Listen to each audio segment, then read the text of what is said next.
జీవపు ఊటలు సజీవ దేవుని వాక్కులు మన శాంతి మీకు ఇచ్చును. మీ ఆత్మదాహము తీర్చును పరమాత్మ చెంతకు నిన్ను చేర్చును, నిన్ను చేర్చును, నిన్ను చేర్చును.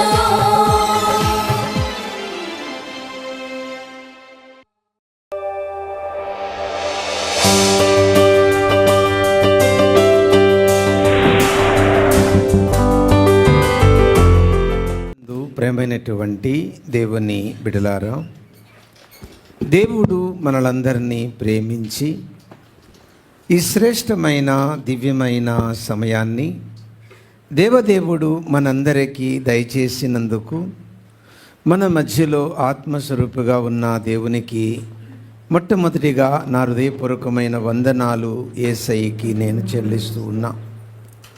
శ్రద్ధ భయభక్తులు కలిగి మంచి ఫలాలు ఫలించాలన్న ఆశ కలిగి దేవుని సన్నిధిలో కూర్చున్న మిమ్మలను అభినందిస్తూ మీ అందరికీ ప్రభు పేరిట పేరు పేరున హృదయపూర్వకమైన వందనాలు తెలియజేస్తూ ఉన్నాను.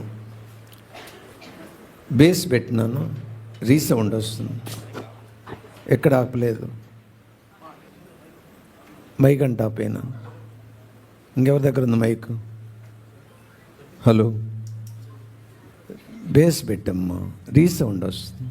Hello, praise the Lord. Hello hello hello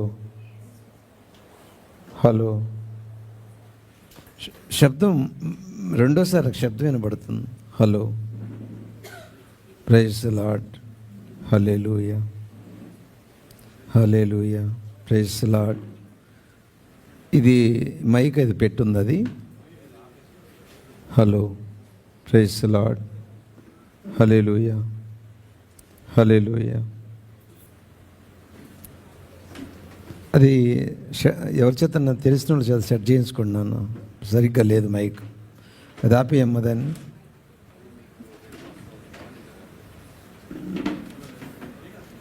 ఇది ఆపేసుకు, నాకు రిటర్న్ వచ్చేది ఇదేనా? ఆపేయి, సరే దాన్ని ఆపే చూడు. Hello, praise the lord. Hallelujah. Hello, mic test.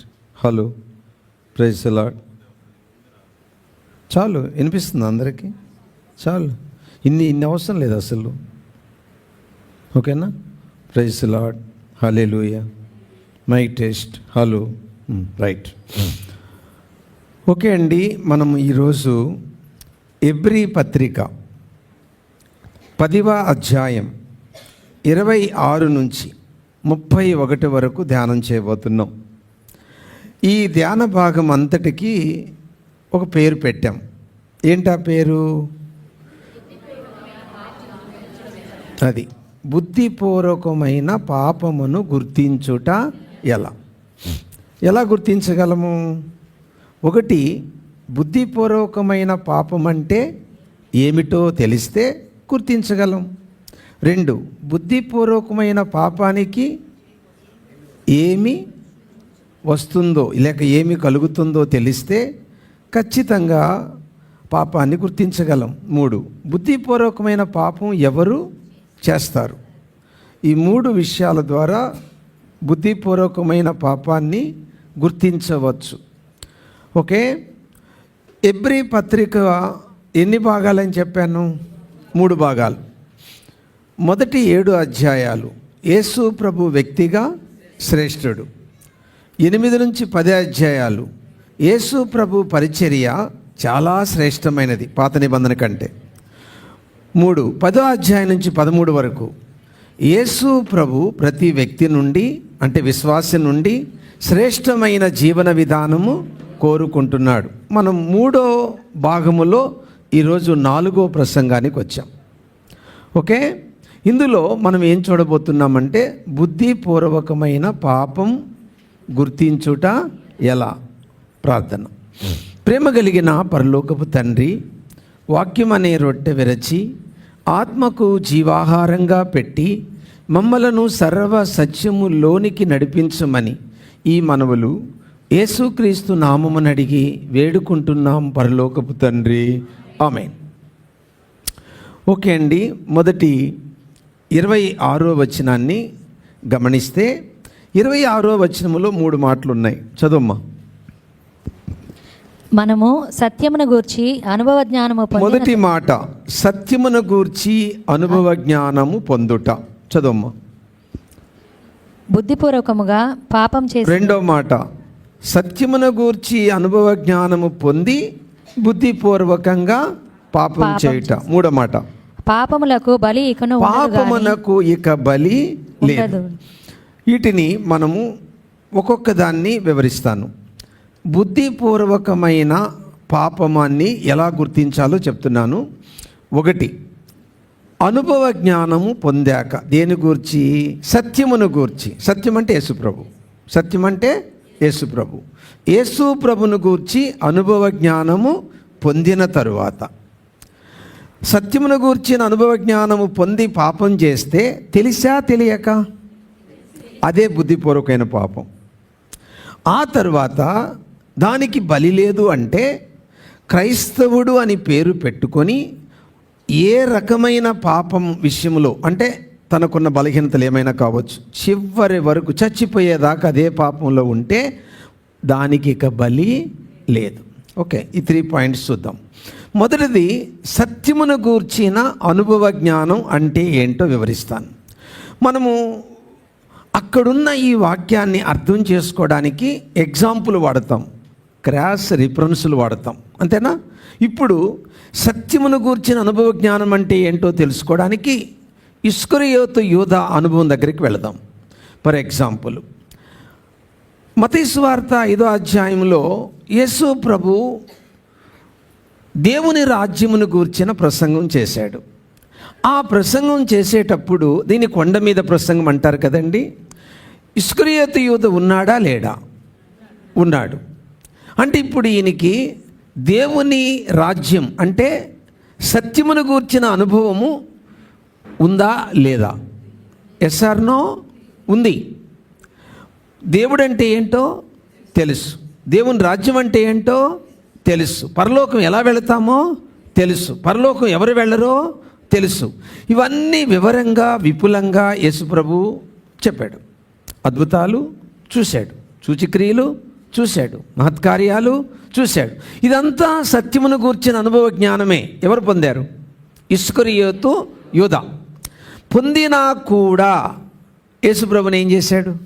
అప్పగించాడు. అంత మాత్రమే కాదు, కేవలం సత్యమును గూర్చిన అనుభవ జ్ఞానం పొందడమే కాకుండా పరిశుద్ధాత్మ వరములను కూడా రుచి చూశాడు. మత్తయి సువార్త 10వ అధ్యాయంలో 12 మంది శిష్యులకు దేవుడు వరాలిచ్చి వెళ్ళి ప్రజలను స్వస్థపరచమన్నాడు. చదవమ్మా.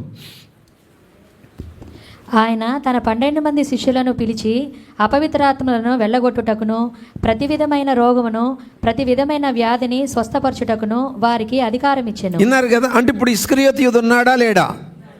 అంటే ఇప్పుడు సత్యమును గూర్చిన అనుభవ జ్ఞానంతో పాటు పరిశుద్ధాత్మలో కూడా పాలుపొంపులు పొందుకున్నాడు. ఇంత జరిగినా కూడా ఇప్పుడు ఇతను ఏం చేశాడు? అదే బుద్ధిపూర్వకమైన పాపం అంటే దేవుని గూర్చి ఎన్ని తెలియాలో అన్నీ నీకు తెలియచేసిన తర్వాత, దేవుని రాజ్యము గురించి నీకు తెలియచేసిన తర్వాత, పరిశుద్ధాత్మను రుచి చూసిన తరువాత, పరిశుద్ధాత్మ శక్తులు అనుభవించిన తరువాత, దేవుడు ఇలా ఉంటాడని అనుభూతి పొందిన తరువాత, దేవుని రాజ్యం ఇలా ఉంటుందని నువ్వు అనుభూతి పొందిన తరువాత, ఇన్ని చేసి కూడా నీకున్న ఒక కోరికను, నీకున్న ఒక బలహీనతను, నీకున్న ఒక లోపాన్ని, నీకున్న నీ శరీరములో ఉన్న ఇచ్చను చంపుకోలేక దాని కొరకు దీన్ని వదిలేయడం అంటే చెప్పండి ఇప్పుడు బుద్ధిపూర్వకమైన పాపం. ఓకే, బుద్ధిపూర్వకమైన పాపం అనే దానికి వాడుక భాషలో తెలిసి పాపము చేయుట. చెప్పండి, తెలిసి పాపము చేయుట. తెలియక చేసిన పాపానికి క్షమాపణ పాత నిబంధనలో ఉంది. అర్థమవుతుందా? నీకు సంఖ్యాకాండం 15వ అధ్యాయం 22, 25 లేక 23, 25, అలాగే సంఖ్యాకాండం 15, 30, 31 ఈ 2 సందర్భాలు చూస్తే మొదటి సందర్భం తెలియక చేసిన పాపానికి క్షమాపణ బలి. రెండో సందర్భానికి తెలిసి చేసిన పాపానికి బలి లేదు, అంటే శిక్ష తప్పదు, క్షమాపణ లేదు. రెండు చూద్దాం ఒకసారి. చదువు పాప, మొదటి సందర్భం చదువు.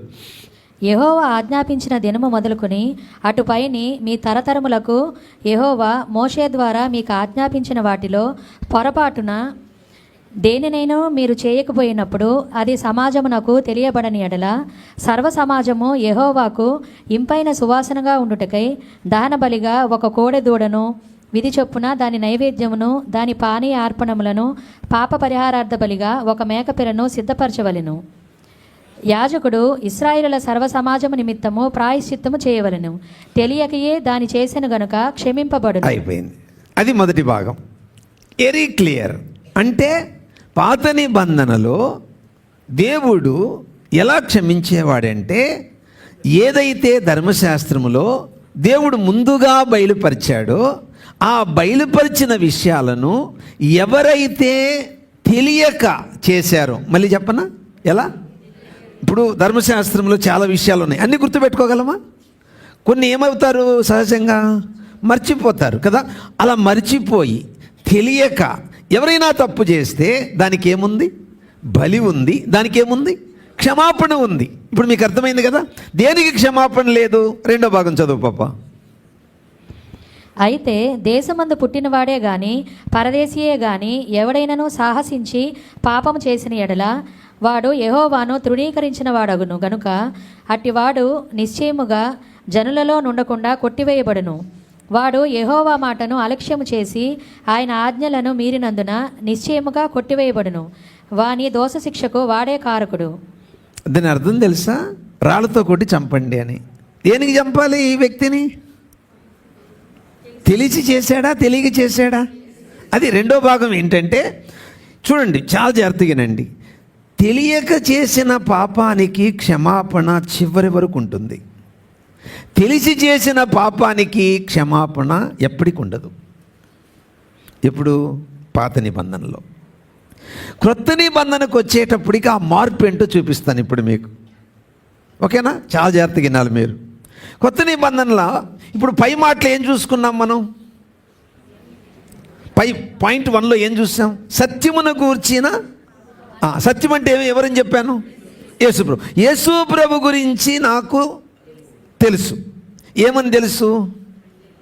యేసుప్రభు గురించి ఏమని తెలుసు? నేను చేసిన పాపానికి తెలిసి కానీ తెలియక కానీ నేను చేసిన పాపానికి యేసుప్రభు సిలువలో బలయ్యాడు. నేను పశ్చాత్తాపడగా యేసు రక్తములో నేను కడగబడ్డాను అని తెలుసు. అని తెలిసి కూడా ఒకప్పుడు చేసిన పాపం మళ్ళీ చేశా. బాగా వినండి. మళ్ళీ చేశా, మళ్ళీ పశ్చాత్తాపడ్డా, మళ్ళీ దేవుడు క్షమించాడు. మళ్ళీ చేశా, మళ్ళీ పశ్చాత్తాపడ్డా. చివరికి దాన్ని రిజెక్ట్ చేసి యూ టర్న్, పూర్తిగా పాపమును వదిలి తిరిగితే అది తెలిసేసింది కాదు. నేను అదే పాపము మానలేక చివరి వరకు దాన్ని కొనసాగిస్తే అది తెలియచేసిన పాపం. దానికి బలి లేదు. మత్తయి సువార్త 13వ అధ్యాయం 15వ వచనం. ఈ ప్రజలు కన్నులారా చూచి చెవులారా విని హృదయంతో గ్రహించి మనస్సు త్రిప్పుకొని, అంటే వాళ్ళు యేసు ప్రభును నమ్మిన రోజు నుండి చచ్చిపోయేంత వరకు చర్చికి వస్తారు, వాక్యము వింటారు, బైబిలు చదువుతారు, అన్నీ చేస్తూనే ఉంటారు, పాపం కూడా మానరు. అర్థమైందా? వీళ్ళకేమి లేదు. అర్థమైందా? బలి లేదు అంటే నరకానికి వెళ్ళిన తర్వాత అప్పుడు మేలుకొలుపు వస్తుంది. ఏంటి మేలుకొలుపు? నరకం ఇలా ఉంటుందా, ఉగ్రత ఇలా ఉంటుందా, శిక్ష ఇలా ఉంటుందా, మేలుకొలుపు వస్తుంది. ఆ మేలుకొలుపు వచ్చినప్పుడు ఏం చేస్తాడు అక్కడ వ్యక్తి? భూమి మీద దేవుడిచ్చిన అవకాశాలు గుర్తు తెచ్చుకుంటాడు. తెచ్చుకొని ఇప్పుడు ఏం చేస్తాడు?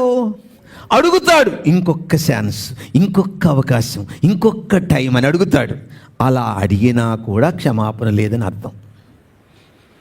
ఎక్కడ? ఒక సామెత చెప్తాను. చేతులు గాలిన తర్వాత ఆకులు పట్టుకొని ప్రయోజనమేమి? ఏమర్థమైంది?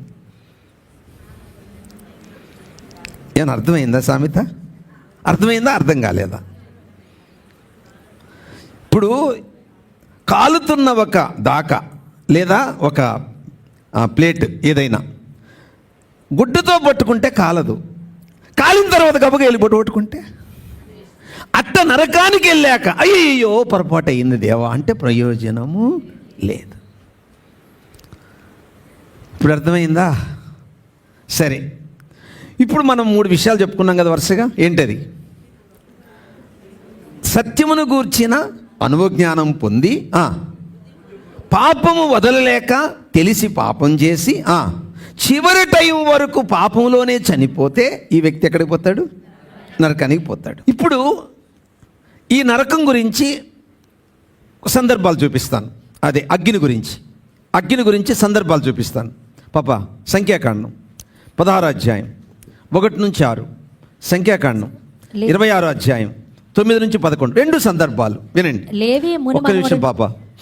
మొదటి సందర్భం ఏంటంటే, అహరోను మోషేల మీద తిరుగుబాటు చేసిన వారు కోరహు, దాతాను, అబీరాములు, ఓను, ఈ 4. వింటున్నారు జాగ్రత్తగా?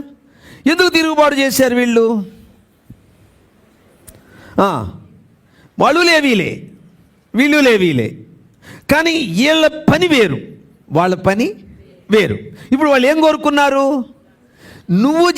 మీరు ఏం చేస్తున్నారో అదే మేము కూడా యాజిటీగా చేసే హక్కు మాకు కూడా. అది తిరుగుబాటు అంటే. అర్థమవుతుందా మీకు? తెలియచేశారా, తెలియ చేశారా? మళ్ళీ అడుగుతున్నా, తెలియచేశారా, తెలియ చేశారా? ఇప్పుడు వాళ్ళకి ఏం వచ్చింది? ఇప్పుడు చదువు సంఖ్యాకాండం 26 9 నుంచి 11. కోరహు తన సమూహములో పేరు పొందినవాడు. అతని సమాజము యెహోవాకు విరోధముగా వాదించినప్పుడు సమాజంలో మోషే అహరోనులకు విరోధముగా వాదించిన దాతాను అబీరాములు వీరు. ఆ సమూహము వారు మృతి పొందినప్పుడు అగ్ని 250 మందిని భక్షించినందున. విన్నారా? భూమి మీద అగ్ని వేరు, నరకములో అగ్ని వేరు, 2 ఒకటి కాదు. గుర్తుపెట్టుకోండి. ఇప్పుడు భూమి మీద ఉన్న అగ్ని రాగానే శరీరం ఏమైంది? కాలిపోయింది. కానీ నరకంలో అలా కాలిపోయి బూడిదవడం ఉండదు. ఇప్పుడు నరకంలో కూడా మళ్ళీ దేహం ఉంటుంది. ఎందుకు? ఈ దేహం కాలిపోతుంది, ఆ దేహం కాలిపోదు. అది భరిస్తూనే ఉండాలా, నిత్యం భరిస్తూనే ఉండాలా. మీరు చివరి వరకు వినండి, క్లారిటీ వస్తుంది. మధ్యలో అర్థం కాదు మీకు. అర్థమైందా? ఏది కూడా మధ్యలో అర్థం కాదు. ఓకే, న్యాయ తీర్పు గురించి ఒక చిన్న ఎగ్జాంపుల్ చెప్తాను. 2 పాయింట్లు అయినాయి కదా. ఏమొస్తుంది? బుద్ధిపూర్వకమైన పాపం చేస్తే ఏమొస్తుంది? 1 న్యాయ తీర్పు. ఏం కలుగును? న్యాయ తీర్పు. 2 దహించు అగ్ని. 2 పాయింట్లు అయినాయి కదా. వినండి. 3వ పాయింట్ కూడా చెప్తున్నా ఎగ్జాంపుల్. సరే, 3వ పాయింట్ చూద్దాం. 3వ పాయింట్ 28వ వచనం చదువురా. 28వ వచనం చదువు. ఎవడైనను మోషే ధర్మశాస్త్రమును నిరాకరించిన ఎడల 2-3 సాక్షుల మాట మీద కనికరింపకుండా వాణ్ణి చంపించుదురు. మీకు అర్థమైందా? ధర్మశాస్త్రము కంటే ఎక్కువ శిక్ష యేసు ప్రభువుని వద్దనుకుంటే. ధర్మశాస్త్ర ప్రకారం తప్పు చేసినోడికి శిక్ష కంటే, ధర్మశాస్త్రం ప్రకారం తెలిసి తప్పు చేసిన వాడికి వచ్చిన శిక్ష కంటే యేసు ప్రభును వద్దనుకొని నరకానికి పోయేవాడి శిక్ష ఎక్కువ. మీకేం అర్థమైందా? అర్థం కాలేదా? ఇద్దరికి శిక్ష ఈక్వల్ కాదు. ధర్మశాస్త్ర సంబంధమైన శిక్ష ఏంటి? ద్వితీయోపదేశకాండం 13:8 నుంచి 10. ద్వితీయోపదేశకాండం 13:8 నుంచి 10. వారి మాటకు సమ్మతింపకూడదు, వారి మాట వినకూడదు, వారిని కటాక్షింపకూడదు, వారి యందు జాలి పడకూడదు, వారిని మాటుపరచకూడదు, అవశ్యముగా వారిని చంపవలెను. చంపుటకు నీ జనులందరికీ ముందుగాను నీ చెయ్యి మొదట వారి మీద పడవలెను, రాళ్లతో వారిని చావగొట్టవలెను. అది ధర్మశాస్త్రమైన శిక్ష. మరి యేసు ప్రభును వద్దనుకుంటే శిక్ష ఏంటి? అగ్ని ఆరదు, అంతే. ఇప్పుడు ఈ శిక్ష ఎక్కువ, ఆ శిక్ష ఎక్కువ? ఇప్పుడు ఇదంతా చేయడంలో దేవుడికి న్యాయం ఉందా, అన్యాయం ఉందా? ఇక ముగింపుకి వచ్చేద్దాం. ముగింపు ఏంటి? ఈ పాపం ఎవరు చేస్తారు? ఈ పాపము ఎవరు చేస్తారు? చదువు పాప 29. ఇట్లుండగా దేవుని కుమారుని పాదములతో త్రొక్కి తాను పరిశుద్ధపరచబడుటకు.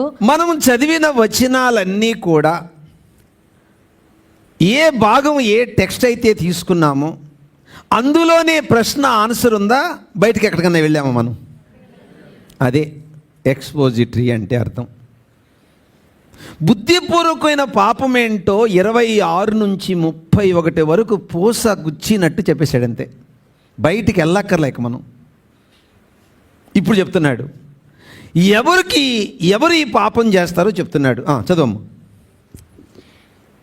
ఇట్లుండగా దేవుని కుమారుని పాదములతో త్రొక్కి తాను పరిశుద్ధపరచబడుటకు సాధనమైన నిబంధన రక్తమును అపవిత్రమైనదిగా ఎంచి కృపకు మూలమగు ఆత్మను తిరస్కరించిన వాడు ఎంత ఎక్కువైన దండనకు పాత్రుడుగా ఎంచబడునని మీకు తోచును. 3 points. Point 1, ఎవరు బుద్ధిపూర్వకమైన పాపం చేస్తారంటే దేవుణ్ణి తిరస్కరించేవారు. దేవుణ్ణి తిరస్కరించడం అంటే దేవుని కుమారుని పాదములు త్రొక్కుట అంటే ఏంటో చెప్తాను. దేన్ని తొక్కుతాం? పాదాలతో. మనం పాదాలతో దేన్ని తొక్కుతాం నానా? ఏం దొక్కరా మీరు? చెప్పు తొక్కుతావా? ఉపయోగము లేనిది, విలువ లేనిది, ఎన్నిక లేనిది, విసర్జించింది. మీకు వాడుక భాష కూడా రాదా? సరేలే, వదిలేయండి. తొక్కుతాం అంటే యేసు ప్రభువుని అలా ఎంచిన వారని అర్థం. ఆయన వేస్ట్, ఆయన వల్ల యూజ్ లేదు, ఆయన ఒకలాగా అంతే. ఆయన 3 మేకులు పీక్కోలేకపోయాడు. ఆయన ఏమని? వీళ్ళకి వచ్చేది ఆ శిక్ష. వీళ్ళు బుద్ధిపూర్వకమైన పాపం చేసేవాళ్ళు. వాళ్ళకు దేవుడు చాలా అవకాశాలు ఇచ్చాడు, కానీ వాళ్ళు మారరు. యేసు ఇక్కడ ఒక్క మాటలో చెప్పాలంటే, ఇప్పుడు చూడండి, ప్రధానమంత్రి పిఏ దేన్ని బట్టి విలువ? ఇప్పుడు పిఏ మాట వినలేదంటే ఎవరి మాట వినలేనట్టు? ఇక్కడ సాక్షాత్తు దేవుణ్ణి, తండ్రి అయిన దేవుణ్ణి తిరస్కరించడం.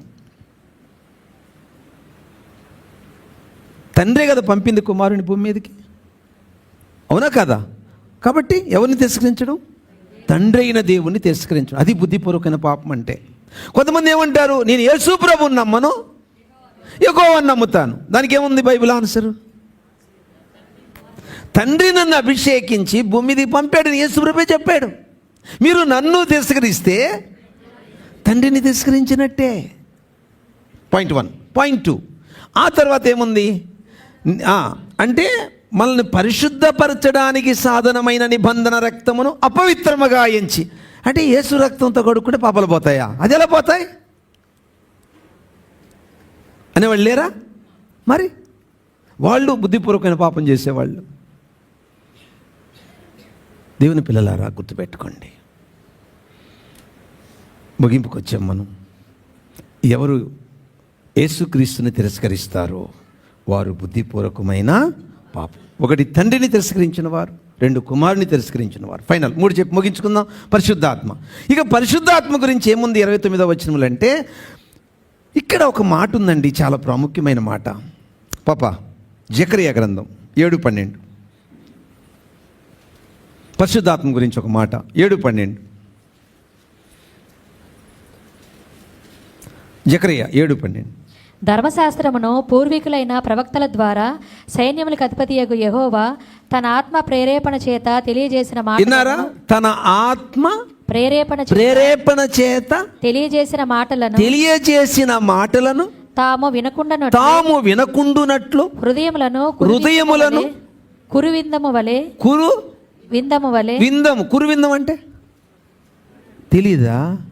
కురివిందం అంటే కఠినమైన రాయి అని అర్థం. కొన్ని రాళ్ళు ఉంటాయి, ఎంత కొట్టినా పగలవు.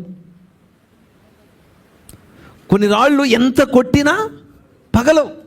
కురివిందం అంటే ఇంకంతే, అంత భయంకరంగా ఉంటాయి ఆ రాళ్ళు. కురివిందం అంటే తెలుగు రాదా మీకు? ఓకే, అంటే కొన్ని హృదయాలు పరిశుద్ధాత్మ దేవుడు ఎన్ని అవకాశాలు ఇస్తాడో వాళ్ళకి. యాక్సిడెంట్ నుండి తప్పిస్తాడు, ప్రమాదం నుండి తప్పిస్తాడు, పాపంలో పడితే మళ్ళీ లేచే అవకాశం ఇస్తాడు, పాపం వదులుకునే అవకాశం ఇస్తాడు, పాపాన్ని జయించే అవకాశం ఇస్తాడు. ఇలా ఎన్ని అవకాశాలు ఇస్తాడో, ఎన్ని ఇచ్చినా పరిశుద్ధాత్మకు వారు అది కురివిందము. ఇది బుద్ధిపూర్వకమైన పాప. పరిశుద్ధాత్మను తిరస్కరించడం అంటే అర్థం అది. ఇప్పుడు చెప్పండి, తండ్రి అయిన దేవుని తిరస్కరించారు, కుమారుడు దేవుని తిరస్కరించారు. ఇప్పుడు పరిశుద్ధాత్మను ఎవరు పంపారు భూమి మీదకి? అయితే నేను మీతో సత్యము చెప్పుచున్నాను, నేను వెళ్ళిపోవటం వలన మీకు ప్రయోజనకరము. నేను వెళ్ళని ఎడల ఆదరణకర్త మీ యొద్దకు రాడు, నేను వెళ్ళిన ఎడల ఆయనను మీ యొద్దకు పంపుదును. ఎవరా? తండ్రి ఎవరిని పంపారు? కుమారుడు ఎవరిని పంపారు? త్రియేక, అది గుర్తుపెట్టుకోండి. తండ్రిని తిరస్కరిస్తే, కుమారుని తిరస్కరిస్తే, పరిశుద్ధాత్మ తిరస్కరిస్తే అయిపోయిలా. కాబట్టి త్రియేక ఒకే దేవుడమ్మ, గుర్తుపెట్టుకోండి. ఇప్పుడు అర్థమైందా? ఇప్పుడు మనం బల తీసుకోవాలి. ఏం పాపం ఒప్పుకొని తీసుకోవాలి? ఇప్పుడు మనం బుద్ధిపూర్వకమైన పాపం అంటే ఏంటి? ఒప్పుకొని విడిచిపెట్టి మానలేక ఏం చేస్తున్నావు నువ్వు? అర్థమైందా? అది మందు కావచ్చు, అది అక్రమ సంబంధం కావచ్చు, ఏ రకమైన పాపం కావచ్చు. పాపాలు 15 రకాలు చెప్పండి. జారత్వం, అపవిత్రత, కామకత్వం, విగ్రహారాధన, అభిచారం, ద్వేషం, కలహం, మత్సరం, క్రోధం, కక్ష, భేదములు, విమతలు, అసూయ, మత్తతలు, అలతో కూడిన ఆడపాట్లు. అంటే మీ ఇంట్లో సినిమాలు అన్నీ కూడా వస్తాయి. అర్థమవుతుందా? నువ్వు అది చూడగానే ఛీ పువ్వు అన్నావంటే దాని అర్థం నువ్వు పవిత్రతలో కొనసాగుతున్నావు. అది చూడగానే అలా అంటుకుపోయావంటే నువ్వు పాపాన్ని వాంటెడ్గానే ప్రేమిస్తున్నావు.